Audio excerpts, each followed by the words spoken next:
And so tonight we're going to go through the second half of Acts, and we'll be looking through there and kind of trying to bring the whole story together as well.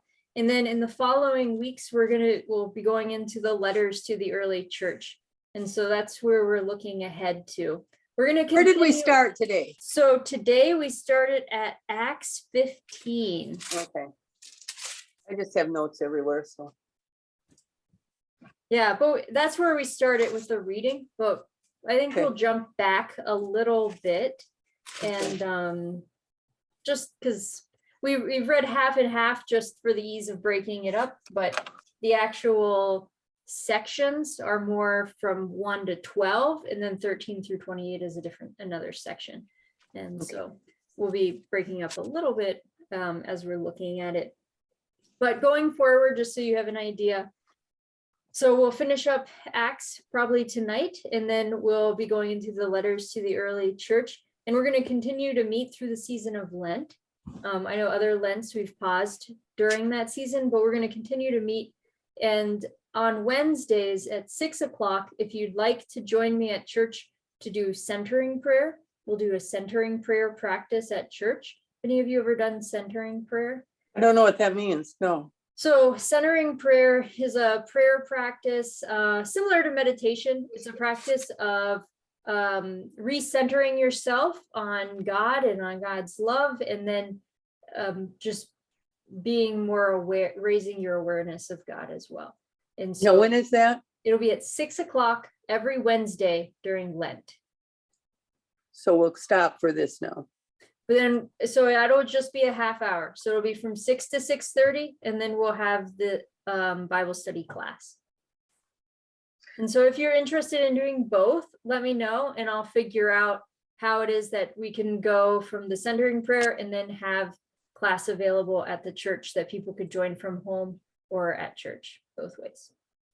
So if we didn't go to the centering, we could still see it? Yes. Okay, thank you. Yep. With one exception, on March 23rd, we will not have class because we're going to be doing a Taizé worship service with St. George's Episcopalian Church and maybe some other church partners that'll join us as well. But that'll be at the UCC, and that'll be from 6 all the way through to 7 o'clock. If you've not done Taizé, I recommend checking it out and seeing. Tell me again. I've done it, but I don't remember. I just remember the name. So Taizé comes out of Taizé, France, and it was started as an ecumenical church movement. And so it's intentionally ecumenical in its very foundation. It's across multiple churches, not interfaith, but ecumenical. And it's a service of music, readings, and silence. Okay, yeah. And the music is very repetitive, not boring repetitive, but repetitive in that it's meditative as you sing through it. And you can really, so even if you're not a good singer, Taizé music is excellent because it's repetitive enough, is even if you can't sing very well, you do it enough times that anybody can pick it up. So I like it because I'm not a super strong singer. And so having Taizé music can be really helpful. So that's coming up, but which is all relevant because here we are in Acts, and we're learning and talking. We have this collection of stories about the early church. And as you read in Acts, it kind of ends not with a clean, wrapped up ending, like Luke didn't end. And Acts is a continuation of Luke, but it ends in a way that it opens it up for the church to continue to evolve, the church to continue to practice, the church to continue to exist. And so our conversations about what are we doing as a church community in today is a part of the book of Acts, essentially, because the stories, Acts is not just a single story that's being written from beginning to end, although there is that literary structure within it, and it's definitely written to be a collective whole, but there's so many different stories that are a part of it that each of these different stories brings something else. And it's, as we're reading through Acts, it's like we're sitting around the campfire telling stories of the early church and hearing these stories again, and the power of that piece of it. So I wanted to start with a video. We've got 2 videos from the Bible Project, and rather than just look at the literary structure tonight, I want us to take us through just a little more of the story and to dive deeper into the story itself. So I'm going to share my screen here. Make sure I share the sound. All right. So this is from the Bible Project, and we're jumping back a little bit. So we're looking at Acts 13 through 20. So it's not all of Acts, we're just doing the first part of this.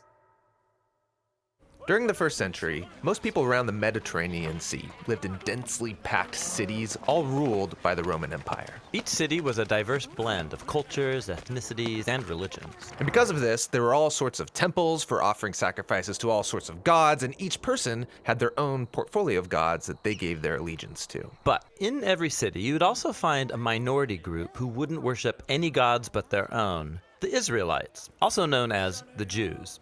They claimed that their God was the one true creator and king of the world. Now, all these cities were connected by a network of roads built by the Roman Empire, and so it was easy to move around, to do business, and even spread new ideas. Now, one person familiar with these roads was the Apostle Paul. He spent the second half of his life traveling from city to city, announcing that Israel's God had appointed a new king over the nations. This king wasn't like anyone who'd come before. Right. Most kings rule with aggression or power, but this new king rules with self-sacrifice and love. His name is Jesus, and Paul is his herald, who's inviting all people to live under this king's rule. The stories of Paul's travels and how people received this message, that's what the third part of Acts is all about. For some time, Paul's home base had been in the city of Antioch. And from there, he and his co-workers went out on 3 road trips, traveling by land and by sea to strategic cities throughout the empire. In each city, Paul's custom was to go first to the Jewish synagogue where his people gathered. He'd start teaching and showing how the Messianic king promised in the Hebrew scriptures is Jesus of Nazareth. And some believed this news, others didn't, and still others thought this message was so misleading and dangerous, they would incite riots to kick Paul out of town. And so that's when Paul would take to the bustling city marketplace. He would set up shop there to make and sell leather tents to cover his travel expenses. And here, Paul kept sharing the news about the risen King Jesus with anybody who would listen. He was often misunderstood as just promoting a new god. One time he prayed for a sick person, they were healed, and everyone around thought he must be a Greek god that came down to visit them. But Paul insisted there's only one true God, and he was his servant. This message often stirred up opposition and more riots, and he got beaten, even thrown in jail. Why such a strong reaction? Well, the worship of the gods held together Roman culture. They believed the gods kept their cities safe, and the temple worship of the gods was a huge part of their economy. Paul wasn't just adding Jesus as a new god to the list, he was saying all other gods are powerless, even a sham. So he's undermining their way of life. Yes, and more than that. When Paul announced Jesus as a new king, he would call him Lord or Son of God, the very titles people used to refer to the emperor of Rome. So Paul's message could easily be heard as a threat against the entire political order. Why would anyone join this movement? I mean, it sounds dangerous. Well, people were captivated by the story of Jesus and how his love created communities where all people were treated as equals, regardless of ethnicity, gender, or economic status. These people formed new families that would eat together. They lived sacrificially and took care of their poor. They lived like Jesus actually was the king. Right. And so in every city where Paul announced the message about Jesus, people were being transformed by God's Spirit to become new kinds of humans. So Paul would stay in that city and teach them the way of Jesus. And then he would leave for a new city. This was a difficult life. Paul had to endure a lot of pain and a lot of suffering. Yeah, and he did so because he believed that his own hardships were a reenactment of Jesus' suffering and death for others. He said it was God's own love that drove him to share the story of Jesus, no matter the cost. After his third road trip, Paul's reputation had grown. He had made many new friends, but had also made many new enemies that he would be wise to avoid. But Paul didn't avoid them. His next stop was Jerusalem, a city full of people who wanted him arrested, even dead. And so why he goes to Jerusalem and what happens when he gets there, that's what the final section of Acts is all about.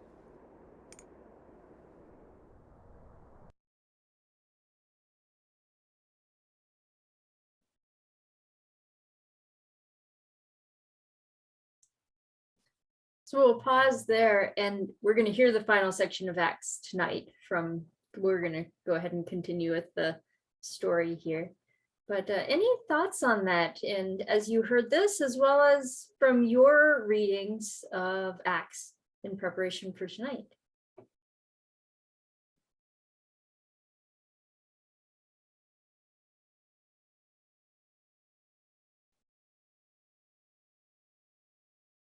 Toby, you're muted. I really felt this read like a book, a story of a person. Yeah. But, what got me was, without Paul, would we have Christianity? He spread it everywhere. It was in the known where he was known. Mm-hmm. He did spread it everywhere where he was known. There were others who were spreading it too. And we see that reference to early in Acts. So we have in Acts the book of one person and how, well, it's the book of many people, but it focuses on Paul and Paul's story. So Yeah. there may have been others like Paul. That just There were didn't... certainly others like Okay. Paul who were also spreading the word. Yeah, this was, and if we go all the way back to the beginning, that's why the story of the Pentecost Sunday that we celebrate, the Pentecost story, the coming of the Holy Spirit, came upon, they appointed 12 apostles again, but then it also, this spirit, the tongues of flame, came upon so many people. And so there was a good, by the story of Acts, saying that there were a good number of people who were traveling around sharing these things. And we see that in the letters too, when we get into the epistles, letters are being written to these churches, but there's other leaders who are a part of these churches. These churches are talking to each other, they're learning different things. And but Paul, we have from this Roman background, Paul is speaking to more than to a diverse group of people, and for some reason this story is the one that's been passed on. Also, the story of Paul, just his transformation, is pretty captivating. We don't usually, I'm sure there were other people who were sharing this story who were like, I heard the story and then I just went ahead and started sharing it. But that's not as interesting as Paul's story. And so within Paul's story, we get a view of how difficult it also was to share this story. And Paul committed so much of himself, just his complete self to it, that in just his amazing leadership and speaking abilities, and that it makes it a very compelling and powerful story. The part I had never known about, and it was very compelling to me, was when Paul tells of his conversion. Mm-hmm. That I never heard about that. The Lord answered, I am Jesus whom you are persecuting. Get up and say, I think that's very powerful. And I never heard it in church. All the times that, never heard a sermon about it or. Well, that's the fault of the churches then, that you've not heard that. Yeah, it is a very powerful story. Those conversion stories are incredibly powerful. You always get any conversion stories or any how did something begin stories. People like to share that, and you like to hear it. With religious circles, testimonials and the stories of where our faith began are really powerful. But we also see it's a key element in sharing our passions with the world. So even most nonprofits will share the story of how I began, and that it's kind of a conversion into how did I get into this work of changing the world through this method that I'm sharing in this place. Yeah. Well, also that he heard a voice. Mm-hmm. That you don't hear that very much other than Jesus Christ hearing a voice.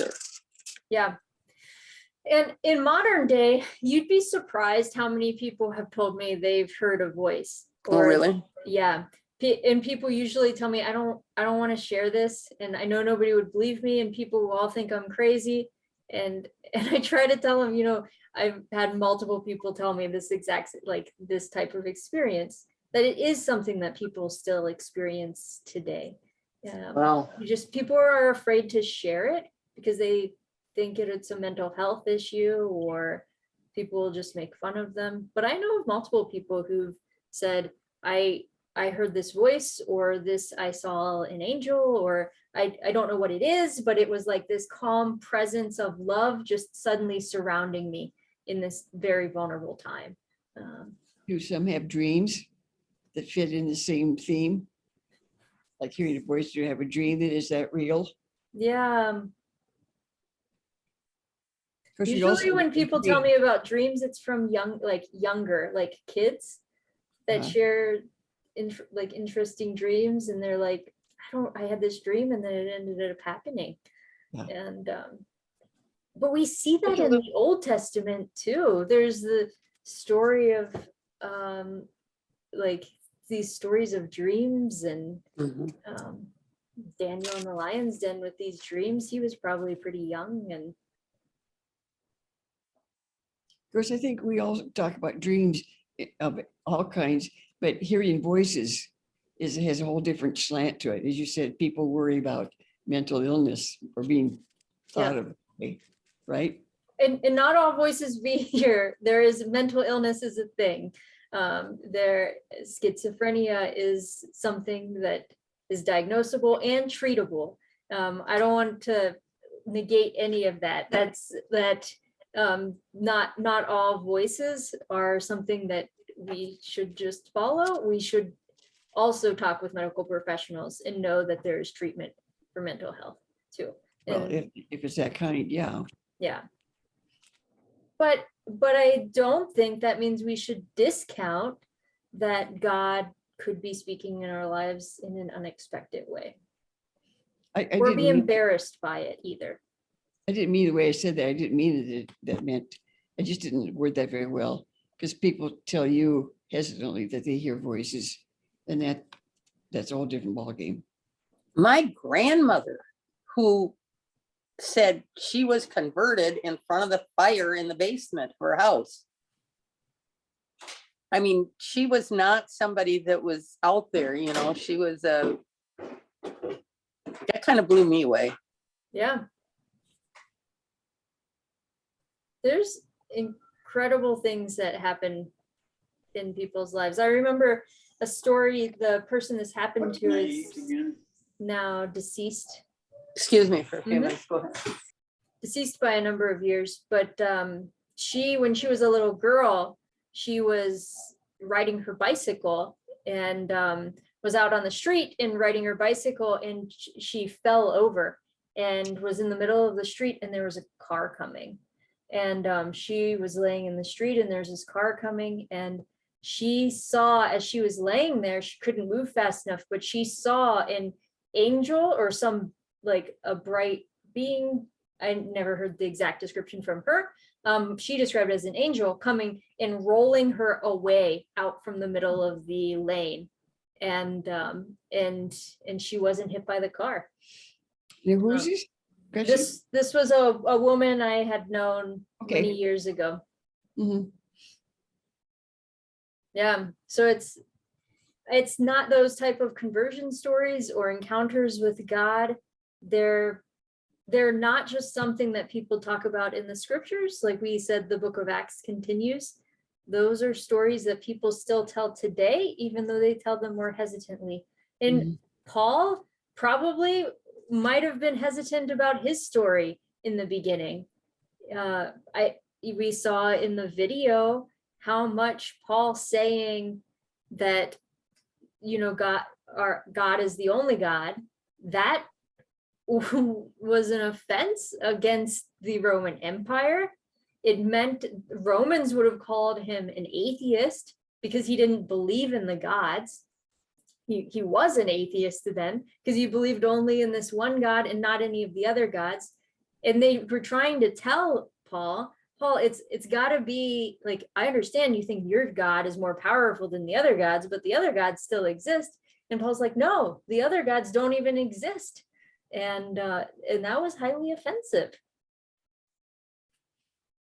And undermining the power as well, the power structures because you had all these religious festivals, and the way that society was developed was around the existence of multiple gods.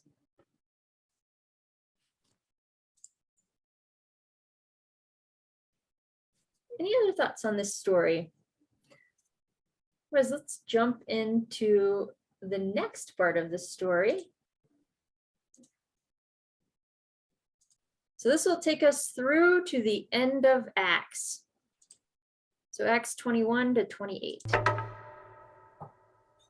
We've been exploring the book of Acts, which was written by a man named Luke as a continuation of the Gospel of Luke. Acts began with Jesus telling his followers to spread the good news about his kingdom. And they would start in Jerusalem, then go out into the neighboring regions, and from there to the ends of the earth. Now, in Jerusalem, their message was received by many and opposed by many, especially by the leaders of the temple. They were scandalized by this new claim that the whole story of Israel had been fulfilled by Jesus' life, death, and resurrection. One of these leaders was a man named Saul of Tarsus, who worked tirelessly to stop the movement. That is, until he met the risen Jesus himself. And this encounter transformed Saul from an enemy of Jesus into a herald of his kingdom. And so for years, he traveled about the Roman Empire using his Roman name, Paul, starting Jesus communities all over. And one of Paul's greatest desires was that all of these diverse communities would see themselves as one unified people, regardless of their differences, Jew or non-Jew, male or female, slave or free. Jesus was creating one unified family of equals living together under his rule. And this brings us to the final section of Acts. Back in Jerusalem, where the movement began, the Jewish followers of Jesus were suffering from a drought and food shortage. And Paul was so passionate about the church's unity that he began a major fundraising project among the diverse churches he had started. They would pool their money together so he and a group of representatives could take it as a relief gift to Jerusalem. But it's not safe for Paul in Jerusalem. The Jewish leaders there dislike him so much, they want him dead. And Paul knew he was walking into a trap. His friends all begged him not to go, but no one could stop him. Yeah, why would Paul risk his life to bring this gift? Couldn't he have sent someone else? Well, for Paul, this was personal. Jerusalem was where he used to participate in the murder of Jesus' followers, and now he gets to serve them. It's also where Jesus himself was executed, and so for Paul, it would be an honor to suffer there alongside his king. Paul goes to Jerusalem, and as expected, he's found by his enemies. A mob forms, and they try to kill him. But Roman soldiers save his life by taking him into custody. The Jewish leaders are accusing Paul of starting a revolt against Rome, but they can't prove it. And the Romans don't know what to do with him. Yeah, they can see Paul's not a criminal, but his claim that a crucified Jewish man is the risen king of the world, it keeps getting him into trouble. And so Paul gets transferred from one court to another until he demands that his case be tried before the court of Caesar in Rome. And so they happily ship him off. Now, throughout this section of Acts, Luke, the writer of the story, has portrayed Paul's trials and imprisonments so that they resemble his previous stories of Jesus' trials and imprisonment. Luke's making an important point. When the people of Jesus follow the way of Jesus, their stories will begin to look like his story, which is beautiful, but it also comes with a cost. On the way to Rome, the boat carrying Paul is hit by a violent storm, and everyone freaks out. Except for Paul. He's below deck hosting a meal, just like Jesus did the night before his trial. Paul blesses and then breaks the bread, promising that God is with them through this storm. And the next day, the ship hits and then breaks apart on the rocks, but everyone's washed safely ashore. Which is amazing, but Paul's not out of trouble. He's taken to Rome and put under house arrest. But it's not so bad. In his house, he can host groups of Jews and non-Jews, sharing with them the good news about Jesus, the risen king. This is a bold move in Rome, the center of power where Caesar rules the world as king. Yes, you have Jesus' alternative upside-down kingdom, now growing in the very heart of the world's most powerful empire, all through the suffering of a prisoner. And with this contrast between between kingdoms, Luke ends his story. That's a great image, but the story's supposed to be about this message spreading to the ends of the earth. So shouldn't it continue? Of course, Luke has left the story open-ended on purpose, so that his readers would know that the story isn't over, and that they can participate in Jesus' kingdom that is still spreading to this day.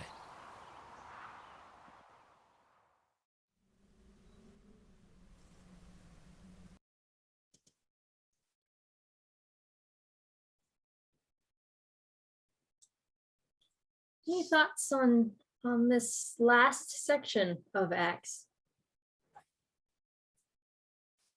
Things you read or things you saw in the video?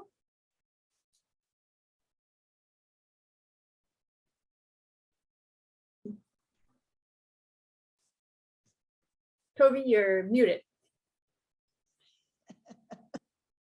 I think I read this and I thought, gee, I don't remember anybody else doing that. Paul was he the first one that cured somebody No, by because praying? He put his hands on him and prayed. so this was also happening in the apostles were told to do this even while Jesus was still alive. And Oh, did we read that? I didn't know that. Okay. that would have been in the Gospels. But I just thought it was interesting because they talk about the laying on of hands and Yeah, so they're doing this earlier too. okay. But it is a powerful sign, and a sign that this sign of healing has been associated with the Jesus movement, and just the power of the act of healing, what type of conversion that has for people to see. But it's noted that both Jesus and Paul and the other apostles, they don't heal everyone. It's that it's sometimes people receive healing, sometimes it's not a physical healing, but that people can still be a part of this story even without a physical healing. And I think that part is important, especially to name in our faith lives, because I know sometimes people, when something happens, there's a medical crisis in our lives, and sometimes people's faith is shaken when they wonder, I'm doing everything right, why is this happening to me? And that can be a difficult place to be in. I also think it's real interesting that he was so opposed to the religion Yeah. and then became the strongest. Yeah. That's why Paul had so many enemies in Jerusalem, because there he had been persecuting them. And also why he was able to, why they didn't kill him right away, because he was a Roman citizen, and as a citizen he had rights, and so those rights, he had a right to a trial, and so his life was preserved longer and went through the court system because he was a citizen.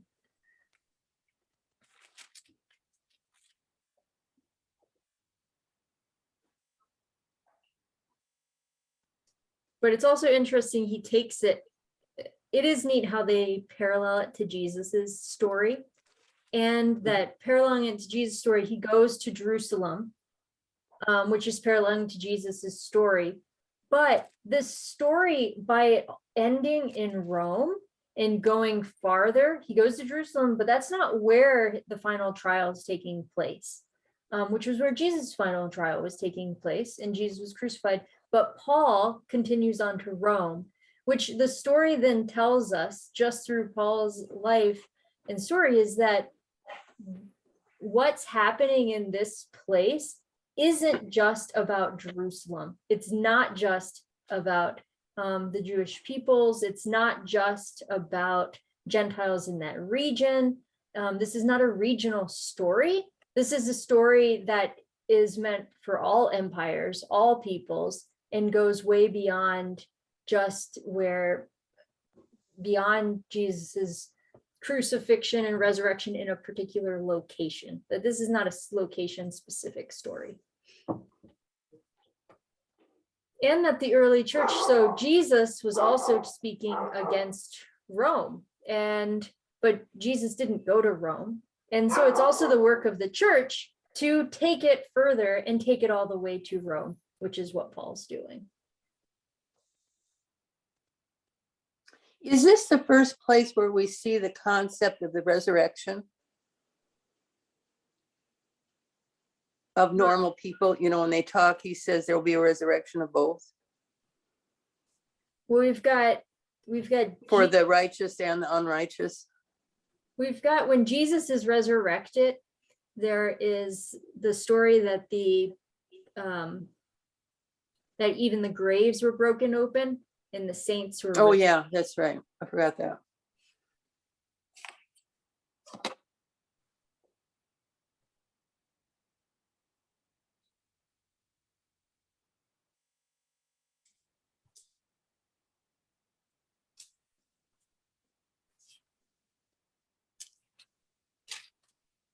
Do other religions have that resurrection type thing with them also?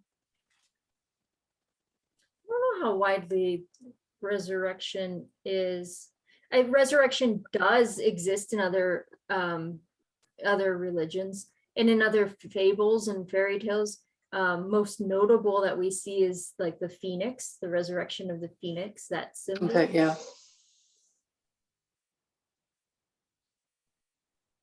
And there's parts of Christianity with the way that we celebrate the Christian year.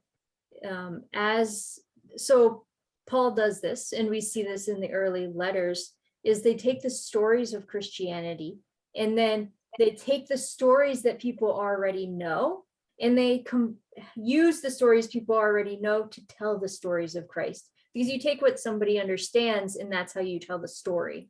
And so the church year, the way that we celebrate it with the resurrection being during the spring, it's after the Passover, but it's been tied as well to the season of spring and to the celebrations of renewal and rebirth, and in those pieces, in part because that's what people understand. They understand the seasons, they understand, and they were already celebrating these things. And Paul would take other gods and say, hey, you have a statue here to the unknown God.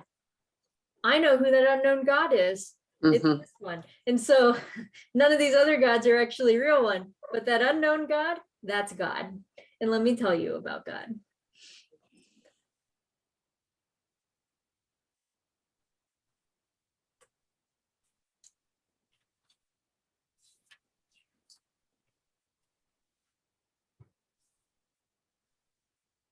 Would you be interested? I don't want to just use too many videos tonight, but we could also watch the video, one more from the Bible Project, that shows the literary structure, if that would be okay. And so this one's like 8 minutes long, so that we can see. So we've heard the story, which I wanted to focus on that tonight, because that story is important, but the structure is important too. So we saw last week the first half of the structure. So now we're going to jump back to Acts 13, and we're going to walk the literary structure from Acts 13 through 28. It's also from the Bible Project, so there might be some pieces that are overlapping with the videos we saw, but the point of the video is a little different. So let me share that.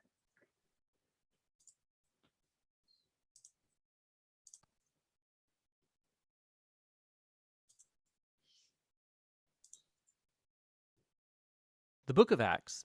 In the first video, we watched Luke open the book by showing us how the risen Jesus was exalted as the King of the world. He promised to send the Holy Spirit as his own personal presence to empower his followers to go out into the world and bear witness to the good news about his kingdom until he would return one day. And so the movement began in Jerusalem as the Spirit came and formed Jesus' followers into the new temple promised by the scriptural prophets. But this generated conflict with the leaders of Jerusalem, and so it led to the persecution of the Christians. But the Spirit transformed it into good. It actually became the means by which the originally Jewish Jesus communities were pushed outside Jerusalem to become a multi-ethnic international movement. And the flagship church of this diverse Jesus movement was in Antioch, the largest city in that part of the Roman Empire. So we left the story with Barnabas and Paul serving in the Antioch church, and the Spirit prompts the church to send them on a missionary journey, which opens up a whole new section of the book. The story is about Paul and his co-workers traveling to different cities around the Roman Empire, announcing the good news that Jesus is king. The first mission is into the interior of what's called Asia Minor, found in modern Turkey, and it ends with an important meeting of the apostles back in Jerusalem. The second mission is through Asia Minor and then into ancient Greece. And then the third mission is through that same territory again, and it concludes with Paul's journey all the way back to Jerusalem. Now, in recounting all these stories, Luke has highlighted a number of important themes by repeating them. So first is the continued mission to Israel. Whenever Paul enters a new city, he always goes first to the Jewish synagogue to share about the risen King Jesus and how he's forming a new multi-ethnic family of God. Now, most often, lots of people come to recognize Jesus as the Messiah, but some oppose Paul. Sometimes they even throw him out of town as a dangerous rebel who opposes the Torah and Jewish tradition. And this tension culminates after the first journey, leading to an important council in Jerusalem. So Paul discovers that there are some Jewish Christians in Antioch, and they're claiming that unless non-Jewish people become Jewish by practicing circumcision, the Sabbath, obeying the kosher food laws, that they can't become part of Jesus' family. But Paul and Barnabas, they radically disagree. And so they take the debate to a leadership council in Jerusalem. Now there, Peter, Paul, and James, the brother of Jesus, they all show from the scriptures and from their experience that God's plan was always to include the nations within his covenant people. So they write a letter requiring non-Jewish Christians to stop participating in pagan temple sacrifices, but they don't require them to adopt an ethnically Jewish identity or obey the laws in the Torah. Now, this decision was groundbreaking for the history of the Jesus movement.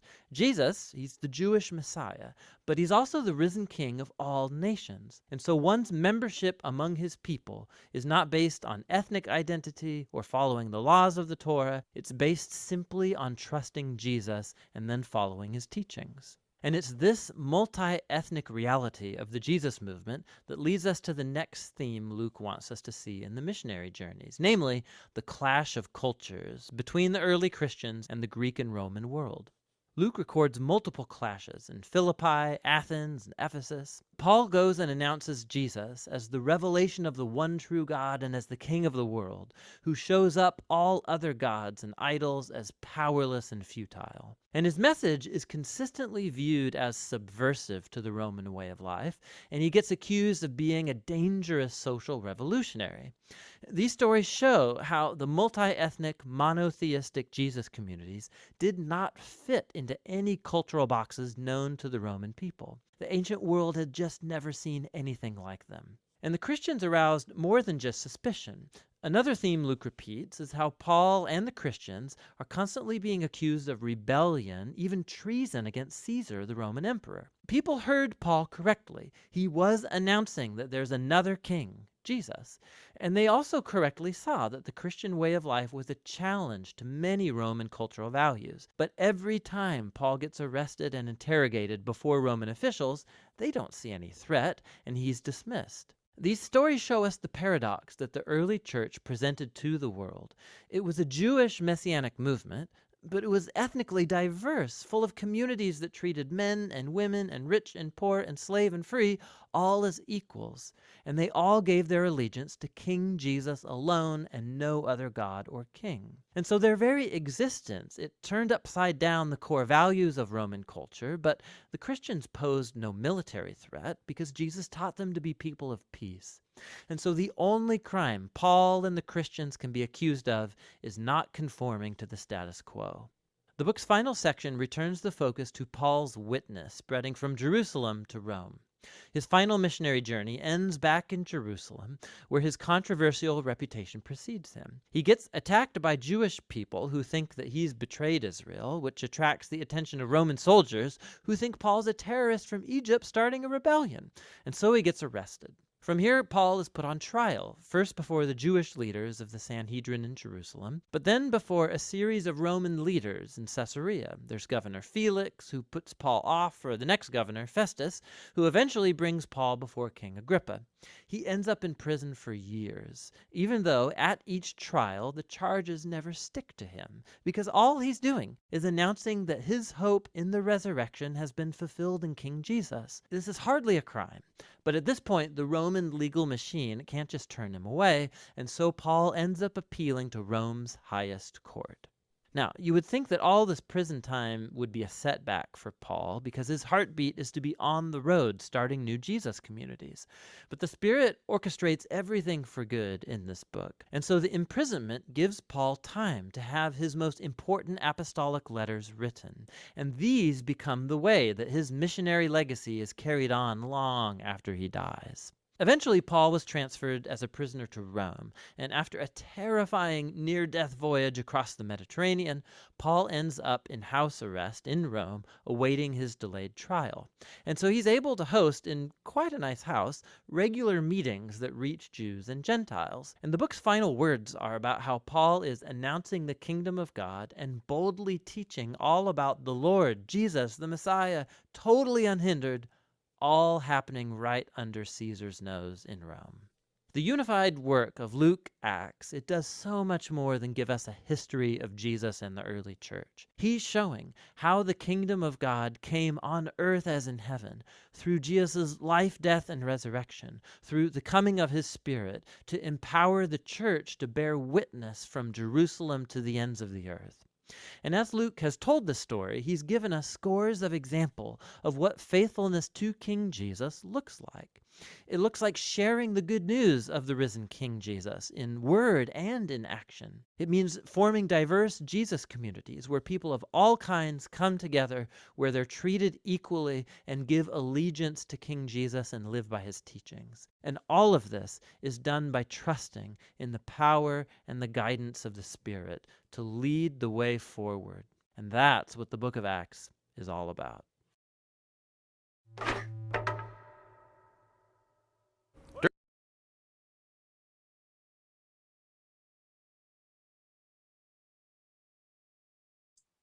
So that's what the book of Acts is all about. Any new thoughts or questions out of seeing that structure and hearing parts of the story again? Toby, you're muted.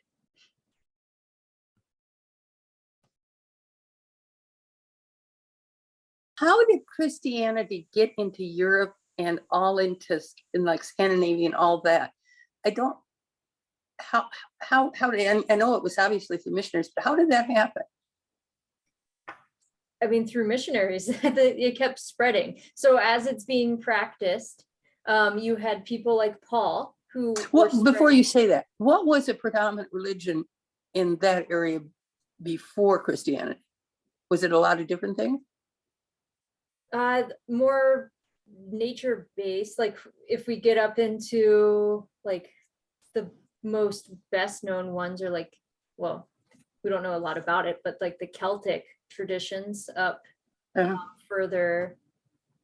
And Norway we've got Norse gods. Norse gods. Yep. Germanic tribes had their own kind of more of a tribal and multiple gods, very usually more nature-based, which we see in early Judaism too. We're seeing more nature-based. That's one of the reasons when we talked about when we were going through the Old Testament, they were talking about the oak trees. God's not just at the oak trees. There's not just the sacred sites, that it was location specific on that there were certain nature-based places where people would encounter God. It's pretty impressive that this spread like that. Yeah, and part of it was because of the techniques that Paul was using, where Paul would say that they listened. And we actually, let's go to Acts chapter 15.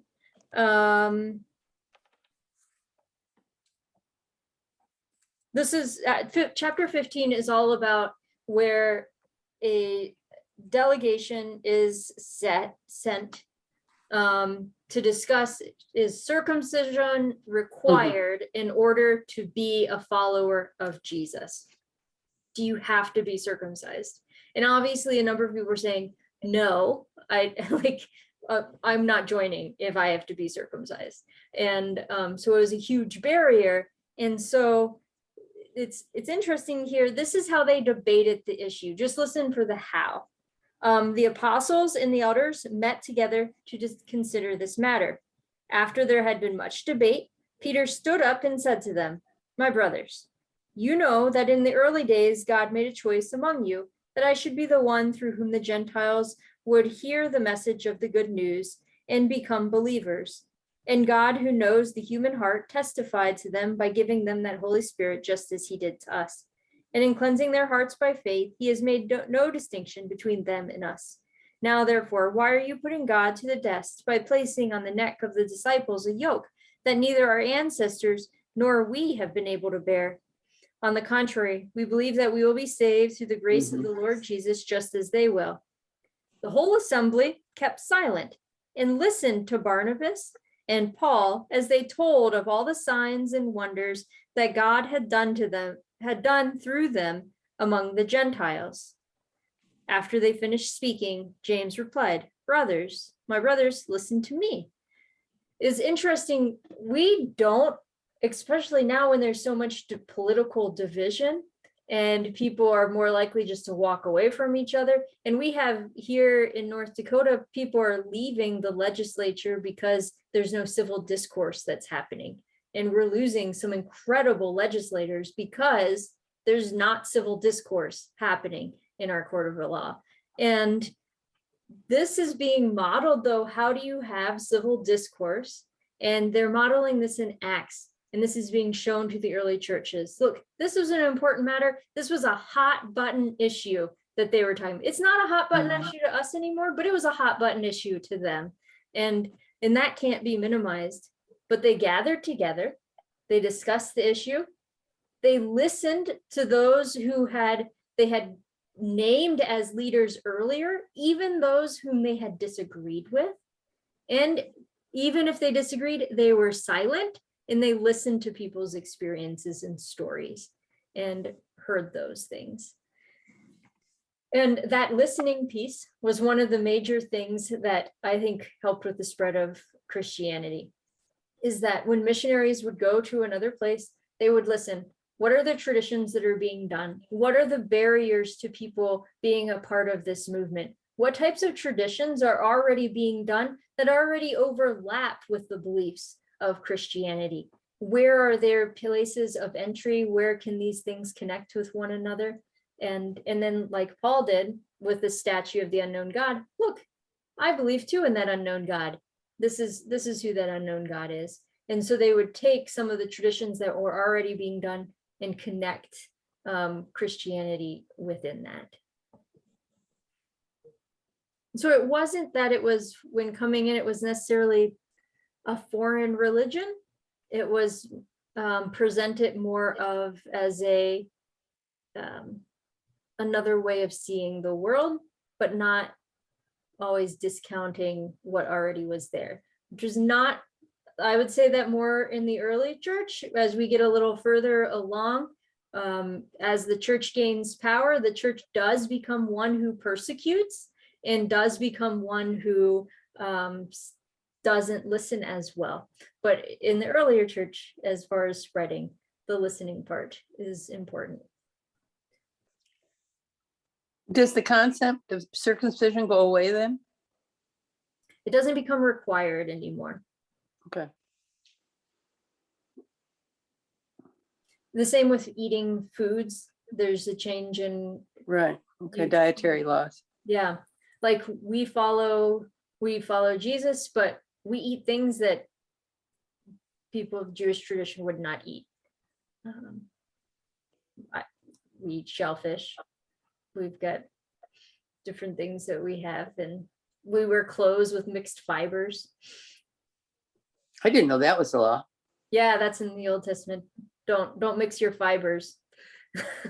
Why was it? Because usually they were based on something that would be healthy or not. What was the reason? I think maybe part like purity. Purity was really Okay. important. Yeah. And it's purity is a whole nother topic that we could get into too. Purity as it's understood in the Bible is not necessarily the same way that we talk about purity now.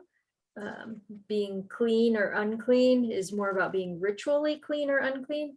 It doesn't mean wasn't usually tied to this is good or bad. It was more of, are you ritually ready for something? But a lot of those pieces, Acts is the start of naming what are the essentials and what are the non-essentials. How do the essentials bind us together? And how can we let go of the non-essentials? And that has continued to be, that was a debate in the early church and has continued to be a debate now. That's the biggest struggle between different denominations, Catholic and Protestant churches. What are the essentials and what are the non-essentials?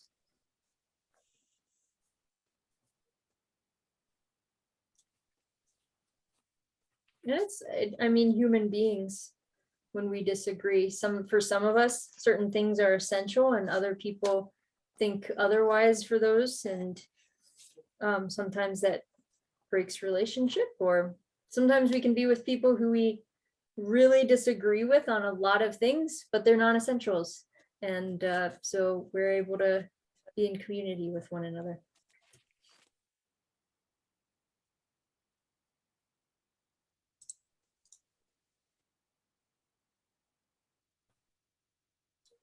Any other thoughts on Acts or questions? John, do you have anything?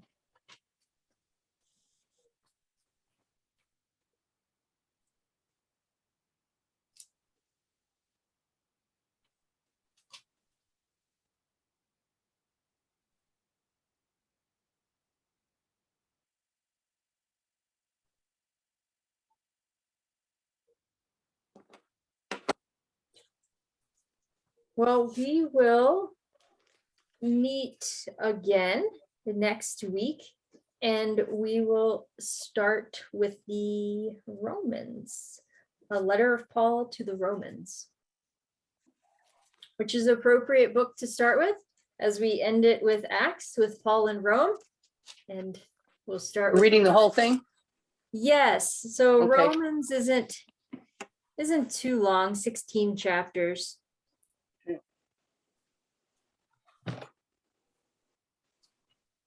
So let's just read through the whole thing, and then then soon we'll be able to proclaim we finished walking through the whole Bible, and we can discuss if we want to start it up over again and see what pacing we want to go at next time.